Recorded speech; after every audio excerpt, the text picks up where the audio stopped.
Hello guys, magandang gabi. Gabi na naman. Gabi lang kasi ako nakapag-vlog guys. Busy-busy yan kunwari sa umaga. Ayan.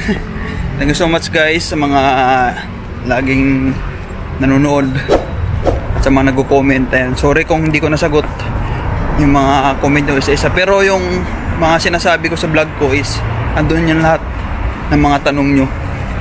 Panoorin nyo na lang po yung mga video ko na iba. Andun na po lahat yung mga tanong nyo.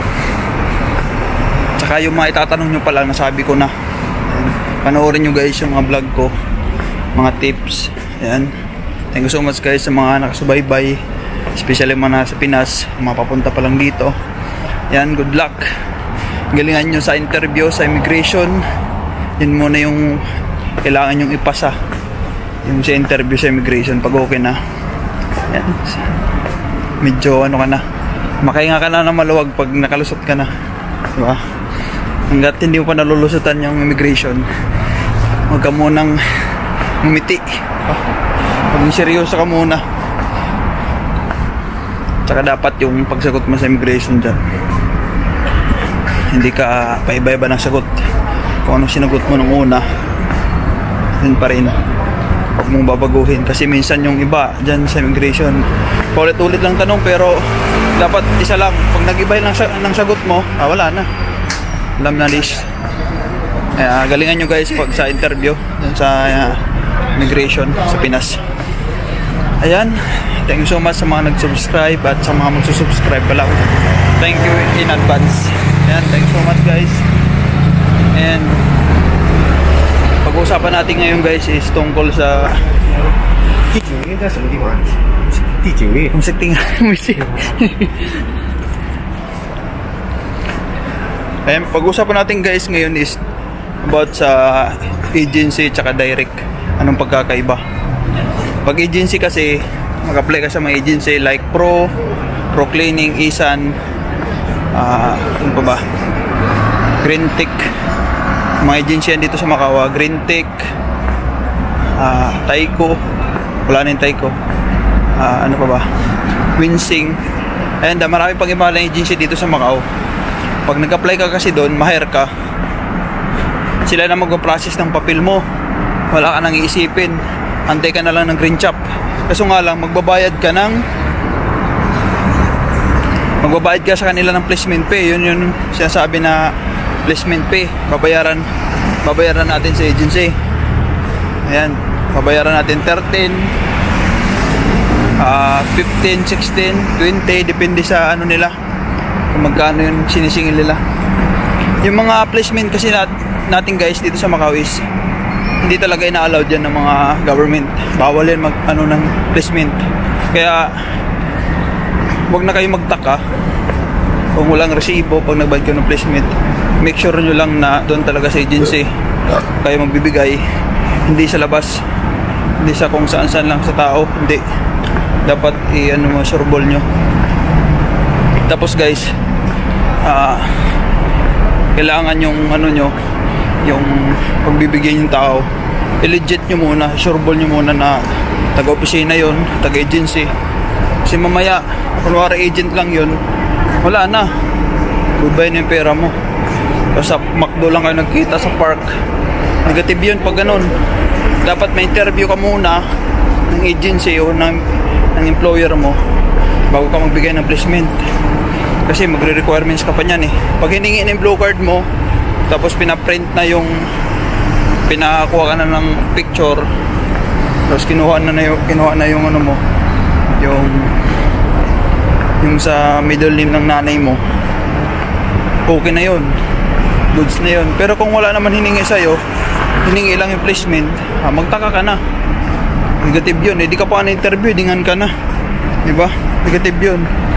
Yun yung pagkakaiba ng direct tsaka agency. Yung agency kasi may placement, yung direct naman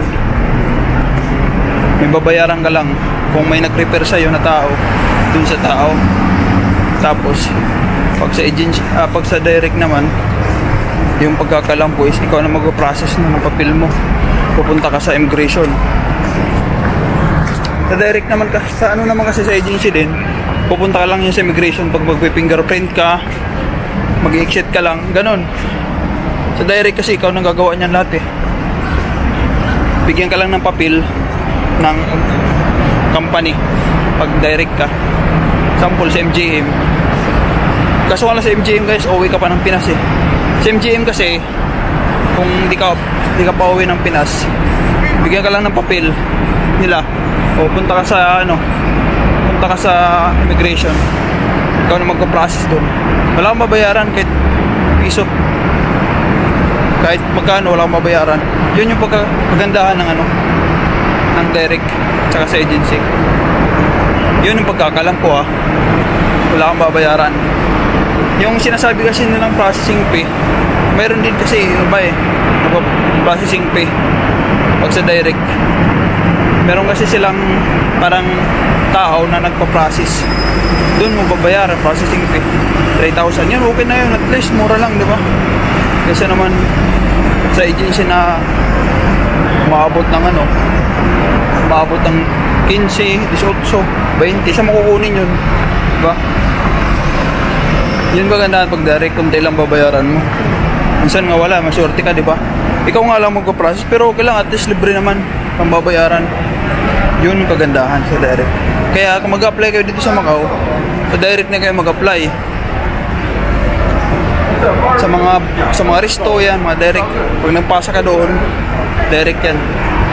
Sa mga agency, yun, may placement yun. Mga agency tandaan nyo yan.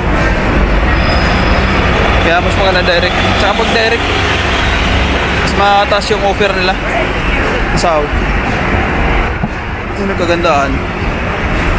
Pero pag sa mga agency, mababa. Mga direct sa mga hotel, lalo na pag mga 5 star like COD, MGM, Queen, ano pa ba? Yan, mga 10 yan, 12 Galaxy. Yan, mga 12 yung basic niyan. Kung mag-OT ka pa, abot ka ng 15 siguro. Kaya mag-apply na kayo sa Icon muna kayo kung nasa Pinas kayo. Kung wala pa rin tawag, try nyo mag-Macau. Importante makahanap ka ng trabaho dito sa Macau. Yan yung kagandahan dito. Ganap ka ng di kailangan ng direct o agency, basta trabaho. Dapat may pang placement ka. Ganun. Yun yung pagkakaiba guys ng agency tsaka direct. Yung sa direct naman kasi, pag natanggal ka sa direct, wala ka na talaga. Uwi ka talaga ng Pinas kung direct ka. Kung natanggal ka, uwi ka ng Pinas. Kung finish contract ka, ma-apply ka na lang ulit sa iba. Ganun. Hindi katulad pag agency, sample